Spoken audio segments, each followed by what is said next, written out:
Bon alors, Boker Tov tout le monde, et nous sommes de retour avec le Nefesh HaChaim sur les lettres et sur les prénoms de la personne. D'abord, je remercie tout le monde, toutes ces personnes qui suivent le cours. Et bon, avec toutes les questions, ok, Bezrat Hashem. Akadosh Baruch Hu, il va nous aider pour essayer de répondre à toutes ces questions. Alors, d'abord, je m'excuse, c'est parce que parfois, dans le cours, ce n'est pas que je m'échappe, mais c'est vrai qu'on n'est pas tous au même niveau par rapport à ce cours. Alors, parfois, si j'utilise des termes qui ne sont pas connus, bon, alors c'est pour ça que ce matin, je vais continuer, mais bon, je vais essayer de rentrer dans le cours avec des éléments qui vont nous aider. Par exemple, c'est sûr et certain que quand on parle des prénoms de la personne et on se dit, bon, qu'est-ce que moi j'ai à faire dans tout ça? Papa, maman, ils ont un enfant, ils l'ont appelé, point à la ligne. Maintenant, c'est à moi de faire la recherche, de savoir pourquoi est-ce que Patrick, pourquoi est-ce que Evelyne, pourquoi est-ce que Dora, pourquoi... Ah bon, alors c'est des prénoms français, quelle est l'équivalence en hébreu? Est-ce que j'ai eu un nom? Est-ce que je n'ai pas eu un prénom? Est-ce qu'on m'a donné un prénom en hébreu? Est-ce qu'on ne me l'a pas donné? Parfois, il y a des personnes qui ont des prénoms sur leur grand-mère qui se disent non, je préfère ne pas l'utiliser, ce qui est faux, complètement faux. Donc vous allez voir que premièrement, on avait déjà mentionné que quand des parents vont nommer l'enfant, on avait dit c'est les parents à ce moment-là, ils ne sont pas au courant, ben peut-être que non, mais c'est un 60e de prophétie qu'ils reçoivent. Oui, pourquoi? Parce qu'il faut comprendre que, on avait déjà expliqué, la personne, quand elle revient dans ce monde, et je dis bien elle revient, c'est parce que c'est ce qu'on appelle un Gilgul. Qu'est-ce que c'est un Gilgul? C'est une réincarnation. Toutes personnes qui sont présentes autour de nous sont des personnes qui ont déjà vécu, mais qui sont revenues. Pourquoi? Parce qu'on est ma'aminim, bne ma'aminim. Nous avons une tradition très forte que la personne, elle est jugée pour tout ce qu'elle fait. Ain ro'a ve ozen shomat ve kol ma'asecha ba sefer nichtavim. L'œil voit, les oreilles écoutent, et tout ce que tu fais est inscrit dans l'agenda, dans le livre. Ça veut dire qu'après qu'une personne quitte le monde, elle est jugée. Qu'est-ce qu'elle a fait? Qu'est-ce qu'elle n'a pas fait? Et puis, si elle n'a pas accompli sa mission, alors elle doit revenir, elle doit redoubler la classe, ce qu'on appelle, n'est-ce pas? Un enfant qui ne travaille pas assez dur pendant l'année scolaire, alors il ne va pas profiter vraiment de l'été. Ouais, peut-être 2-3 heures par jour, au lieu d'aller, comme tous les enfants, s'amuser, ben, lui, sa conséquence, c'est 2-3 fois par jour, il doit retourner à l'école. Bon, alors si c'est comme ça, cette Neshama, oui, elle a l'obligation de revenir, n'est-ce pas? Et de faire ce qu'elle devait faire la première fois. Alors elle ne l'a pas fait. Alors elle revient. C'est la deuxième fois. Combien de fois elle revient? Des centaines de fois. Oui, ad el, davar tiva, asher tiva, ad el evdor, jusqu'à 1000 fois même la personne revenir, tant qu'elle n'a pas accompli sa mission. Maintenant, si c'est comme ça, nous on s'en demande, alors les parents donnent un prénom, je suis là, et qu'est-ce que je fais de moi-même? Alors il faut comprendre que le sujet il est complexe. Pourquoi? Parce que la personne, elle a des traits de caractère. Alors, on a tendance à dire, bah, je suis comme ça, je suis né comme ça. Qu'est-ce que vous voulez donc? Ou bien les parents même, ils vont dire, ah, laisse-le tranquille, il est comme ça, qu'est-ce que tu veux? J'ai 5 enfants, lui, il est comme ça. Qu'est-ce que ça veut dire qu'il est comme ça? Mais là, le Ramchal, il dit, dans son livre, comme j'ai mentionné hier, dans Derer Etz Haïm, que HaKadosh Baruch Hu, il donne dans le prénom de la personne les outils, il lui donne les outils pour batailler et pour passer à travers le chemin qu'il doit faire dans son existence sur cette planète. Si c'est 90 ans, si c'est 120 ans, il a de quoi. Il n'y a rien pour rien. On n'a même pas une personne dans ce monde et il va grandir, il a une grande richesse, il est très riche pour rien. Il y a une raison pour. La Gemara, très souvent, elle amène des exemples. Ou est-ce que dans le ciel on est jugé, on lui dit « Ah, qu'est-ce que tu veux, Akadosh Baruch Hu, tu es en train de me juger, j'avais pas les moyens, j'étais pauvre. » Alors on le ramène comme un homme qui est très riche, ou bien le contraire. « Ah, qu'est-ce que tu vas, Hachem, maintenant tu es en train de me juger, tu m'as donné l'argent du monde entier, comment tu veux que je m'assoie étudier? C'est un grand Yetzirara, la richesse. Comment est-ce que tu veux que je fasse pour être constamment à la maison avec ma femme et mes enfants quand j'ai des grandes affaires et je dois constamment voyager, et il y a toutes les tentations autour de ça, et il y a les grands désirs, et bon, c'est pas... » Alors on le ramène comme un homme qui n'a rien. Et l'homme aussi qui a la paresse. Qu'est-ce que tu vas, Hachem? Tu me juges. Tu m'as fait comme ça. J'étais lourd. Je ne bougeais pas très rapidement. Et puis, j'aimais dormir beaucoup. C'est comme ça que tu m'as créé. Ah, pourquoi? Parce que dans la vie précédente, oui, il était... oui, comment on dit? Flies. Qu'est-ce que c'est? Flies, pour un oui, pour un non, il s'envole. Alors, on lui donne et on lui répond. Mais il faut comprendre. Comme qui va dire ici... dans les Gahot Maritz sur le Nefesh HaChaim, il dit Vehine Ratson Hakadosh Baruch Hu Haya Lamtzi Al Yedei Shalosh Amot Emesh Shimatsu Kelim Nimtzaim Madregot Madregot. Alors d'abord ici dans les Gahot du Maritz qui est en train de nous donner des commentaires sur le Nefesh HaChaim, il faut comprendre qu'il y a 3 amot. Qu'est-ce que c'est 3 amot? Il y a 3 mesures. D'où vient ces mesures? On les trouve déjà dans le livre du... il y a un livre de Kabbale qui s'appelle... ça veut dire, c'est le livre qui est ce qu'on appelle Miyuhas l'Avraham Avinu, qui remonte à Abraham Avinu, qui s'appelle Sefer Yetzira, n'est-ce pas? Et là-bas, lui, il mentionne les 3 mesures, oui, comme qu'il dit ici, Inyan Atzelem, Shehilkam Harizal, les Shalosh Phinot, oui, dès qu'on a où Shoresh Arba Yesodot Esh Ruach Maim Afar, Veikar Poalim Em Shlosha Yesodot Esh Maim Ruach Nikraim Besefer Yetzira. Dans le livre qui s'appelle Sefer Yetzira, Gimel Amot Emesh Aleph, c'est Avir, Mem, c'est Maim, Shin, c'est le Esh. Donc il y a l'air, l'eau et le feu. Alors ça c'est ce qu'on appelle, il y a 3 mesures qu'Akadosh Baruch Hu, comme qu'il dit ici, quand il a créé le monde, quand il a créé l'homme, c'est vrai qu'il y a la terre, mais vous allez voir que la terre, c'est elle, que tout sort d'elle. Mais, alors il y a 3 éléments principaux qui sont l'air, l'eau et le feu. Et Yimtsaou Kelim Nimtsaim Madregot Madregot. Elles sont toutes comme des échelons, une sur l'autre, parce qu'il y a des niveaux, et une sur l'autre. Et il va nous dire, Shebechol Madrega Itmazgo Esodot Befanim Shonim. Il y a un conditionnement qui va faire dans les éléments, si c'est ou pour monter ou pour descendre. Et une influence l'autre. Shalede Kol Keli Vekeli Lifi Phinata, Yukar Phinot Shonot. Et chaque élément, et vous allez voir qu'il n'y a pas que les éléments, il n'y a pas juste l'élément du feu, de l'eau et de l'air, mais parce qu'ils sont reliés avec la pensée, la parole et l'action. D'où vient l'action? Qui décide quoi faire? D'où vient la parole? Est-ce que je sors des paroles sans penser? D'où vient cette pensée? Est-ce que j'ai pensé que je vais penser? Non.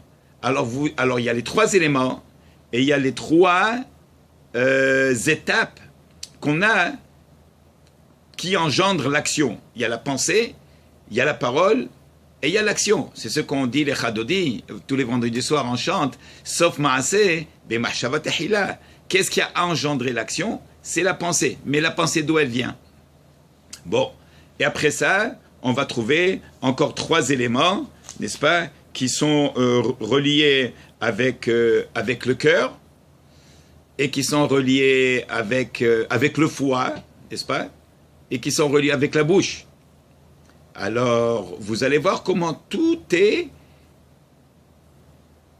combiné ensemble, n'est-ce pas? Et c'est à nous de savoir comment former ce puzzle.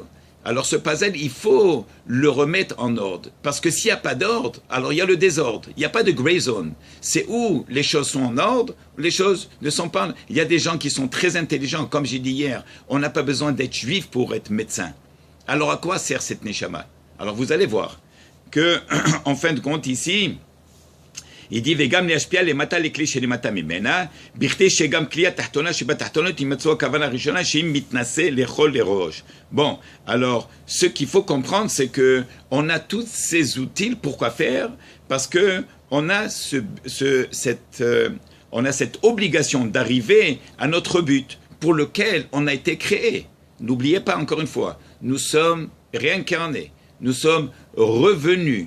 Pourquoi? Parce qu'on doit accomplir un but pour lequel on a été créé. Si on ne va pas l'accomplir, on revient encore. Et tant qu'on n'a pas encore fini ce qu'on appelle ce tikkun, eh bien Mashiach ne viendra pas.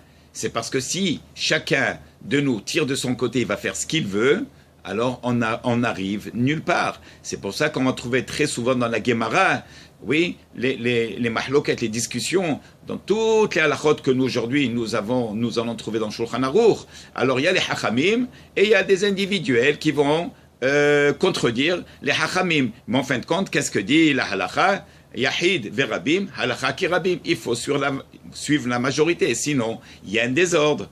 Alors, les nimtsa hitmazgutam ba'adam bishlosha kelim.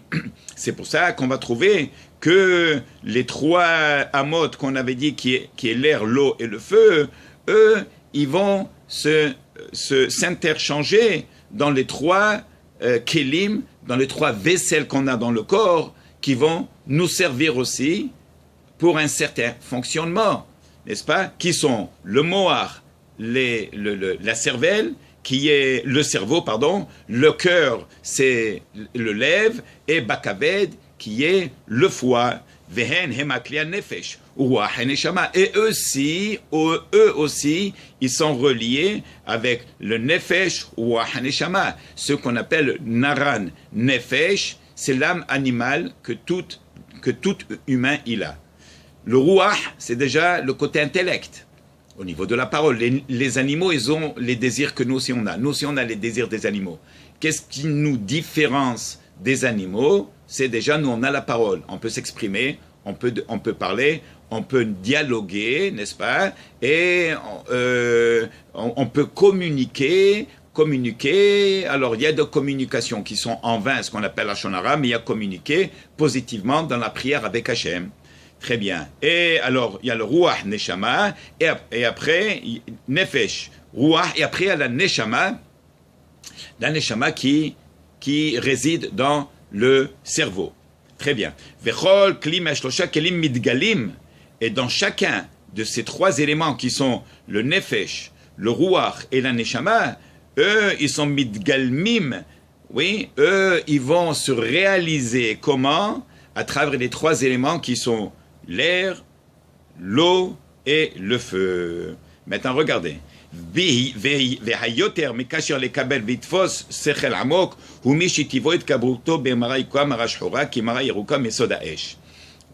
alors par exemple, il va donner ici, il va dire l'élément de feu, les salik lil'ila, que lui, c'est un élément qui a toujours, qui pousse très fort pour monter vers le haut. Le omek ruhaniut hasechel. Mais qu'est-ce que ça veut dire pousser haut dans le côté intellect? Parce que le feu, l'intellect vient du feu. Alors, ça veut dire que il faut comprendre que si Akadosh Baruch Hu il t'a donné et tu es revenu avec le côté qui est feu dans ton prénom, c'est parce que tu as un pouvoir incroyable. Je me rappelle, moi, dans le séminaire de Harachim qu'on avait fait il y a 30 ans de ça, on avait des astrophysiciens qui venaient de la NASA, qui ont fait des chouvas, des juifs. Mais c'était incroyable. Ils ont mis toute la capacité mentale qu'ils avaient et intellectuelle. Ils ont travaillé pour la NASA. Ils ont quitté la NASA quand ils ont fait des chouvas. Ils sont rentrés dans la Gemara et le Zohar. C'est devenu des... Ils ont découvert une autre personne qui avait en eux. Mais c'est ça. C'est ça. On a dit dans le sacrifice d'Abraham Avinu. Quand tu dis Abraham, pourquoi deux fois? Parce que Abraham, finalement, quand il a passé la 10e épreuve, ça c'est une autre étape qu'il faut comprendre. Pourquoi est-ce qu'on a des épreuves? Pour voir si vraiment on tient fort à ce qu'on a reçu. Alors Abraham, ça y est, il est déjà Abraham Avinu. Pourquoi le faire? On a besoin de le tester, et tester encore 10 fois pour voir est-ce que vraiment il tient fort au cadeau qu'Akadosh Baruch Hu lui a donné. Cette Neshama, c'est un grand cadeau. Alors qu'est-ce qu'il fait avec? Alors on lui donne des épreuves et des épreuves. Ve'Elohim nissa et Abraham, ça veut dire il a élevé. Alors voilà que à la 10e épreuve, Abraham 2 fois, parce qu'Abraham en bas, finalement, il match. Il y a un perfect match. Oui, il est jumelé avec Abraham d'en haut. Abraham d'en bas, il est arrivé au Abraham d'en haut. Qu'est-ce que ça veut dire Abraham d'en haut? C'est parce que quand on monte en haut après 120 ans, on a vécu sur terre, on monte en haut et on est jugé. Comment est-ce qu'on est jugé? On nous sort la personne qui on était supposé d'être.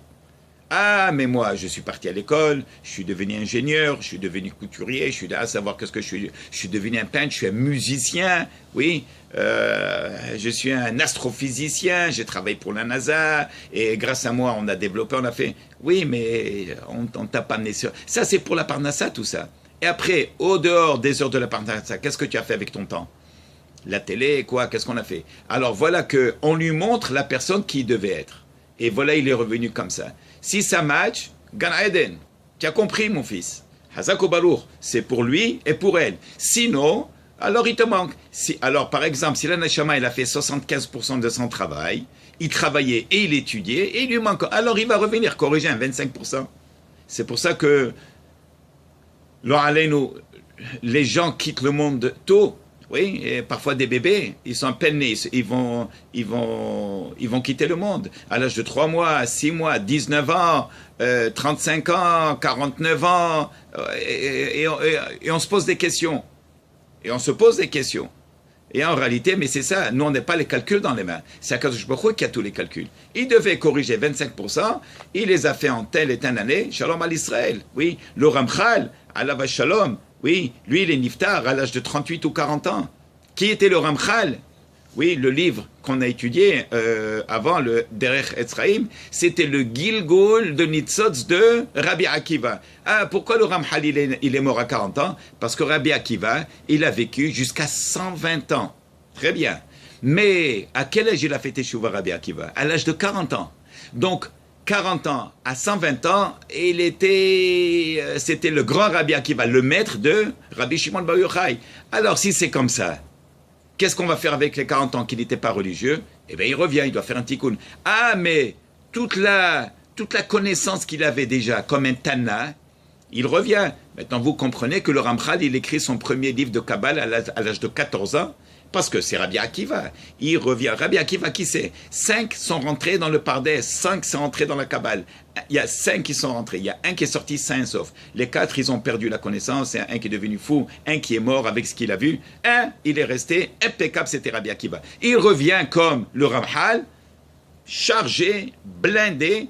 14 ans, il nous écrit déjà les premiers livres. Ouah, mais qui est capable de faire ça? Ok, parce que c'est la réincarnation. Il est venu compléter ce qui lui manquait. Et Baruch Hashem, après ça, à l'âge de 40 ans, maintenant à l'âge de 40 ans, tout le monde pleure. Oui, mais non, on ne connaît pas les calculs d'Akadosh Baruch Hu. Alors voilà ici qui dit, en réalité c'est ça. Alors, il y a des éléments en nous, des intellects qui sont reliés avec le feu. Il y a des éléments qui sont reliés avec l'air, n'est-ce pas? Alors même dans le Moar, même dans le cerveau de la personne, dans le cerveau même, il faut servir le cerveau avec le feu, avec l'air et avec l'eau. Parce que le feu va vouloir monter, augmenter sa connaissance. L'air, il va falloir parfois refroidir cette connaissance de temps en temps pour ne pas trop accéder à des endroits où parfois ce n'est pas encore le moment. Et la terre aussi, qu'est-ce qu'elle fait la terre? Elle retient, elle est fixe, n'est-ce pas? Et alors c'est pour ça qu'il dit la terre, qu'est-ce qu'elle va faire? Elle va fixer l'idée dans la terre pour ne pas changer d'idée. Combien de fois les gens changent d'idée? Oui, en un an, ils ont fait 10 choses. En 6 mois, 3 choses. En un jour, ils changent de direction. Tu lui parles, le matin il dit une chose, l'après-midi tu dis une autre chose. Oui. Alors, et tout ça, pourquoi? C'est parce que Akadosh Baruch Hu, qu'est-ce qu'il veut de nous? Shenochal hasik, shiye kol kelim muhum mimulem b'machshavet Torah, lasik kol retzonot Hashem yitbarach, pour arriver à notre but. Donc c'est complexe. Ce n'est pas une chose qui est... On a des enfants, ils vont aller à l'école, ils vont grandir, ils ont un métier, ils se sont mariés, Baruch Hashem. Oui, c'est très bien, mais il faut aider les enfants à arriver à leur but. Ou marchevet. Alors maintenant, si c'est comme ça, on comprend bien que, en réalité, si l'homme ou si la femme ne sont pas dans le derer, ils ne sont pas dans la Torah et la mitzvah et la ma'asim tovim, alors où est-ce qu'ils sont? Oui, il y a beaucoup, malheureusement, qui sont des très bons juifs, mais ils ne sont pas très pratiquants. Et alors, qu'est-ce qu'ils vont faire? Eh bien, ça veut dire qu'ils ne sont pas soumis, oui, à la Torah et à la mitzvah. Alors, ils sont soumis à qui? Ils sont hors du système. Oui, et je ne le dis pas ça méchamment, ça veut dire quoi, hors du système? Ils vont être soumis à qui? Au système solaire, oui. Ils vont être soumis au zodiaque. Pourquoi? Parce qu'ils ne sont pas soumis à la Torah. Pourquoi est-ce qu'il est écrit dans la Gemara En Mazal Israël? En Mazal Israël, ça veut dire qu'un homme ou une femme religieuse, eux, ils n'ont pas de Mazal. Ça ne veut pas dire qu'ils n'ont pas de Mazal, ça veut dire que l'influence de l'horoscope ne tient pas sur eux. Pourquoi? Parce qu'à chaque fois qu'ils font une mitzvah, leur Mazal a changé pour le bien. Pas pour le mal, on ne parle pas ici du mal. Alors voilà que quelqu'un qui n'est pas dans la Torah et la mitzvah, alors qu'est-ce qu'ils font?